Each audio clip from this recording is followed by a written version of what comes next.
Meaning of Indian ink. Indian ink. Indian ink. Indian ink. Indian ink. Indian ink is a type of ink that originated in China and was later introduced to India. It is made from carbon black, which is derived from burned materials such as wood, bones or oil.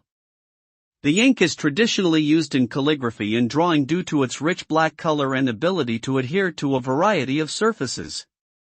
Indian ink is also known for its waterproof properties and resistance to fading over time. In modern times, it is commonly used for creating illustrations, comics, and tattoos.